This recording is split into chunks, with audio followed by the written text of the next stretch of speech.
Hello guys, in this video I'm going to show you how to add an address in the AirAsia application. The first thing you need to do is enter the app. After you have done that and you are in the home page, you should look at the upper left corner and you will see there a symbol with your initial. Press on it. After doing so, you should scroll down a little bit and here you will see the My Account information. Press on that. And here you should select the third option, which is addresses. Now under normal circumstances, here it will appear every address that you have saved in this app.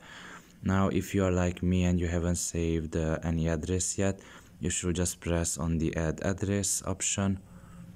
And here I'm just going to show you what you have to write in. First of all, you have to write your address, where are you from basically, your exact address I mean, your name, your dialing code, basically you select the country and with that the code will appear, then your mobile number, select the country and region, the address line, the postcode and the city, and finally the state. Once everything is done, you just have to press the save option down below and everything will be saved basically on that list. So I hope this video was helpful to you. Thank you for listening and see you next time. Bye bye.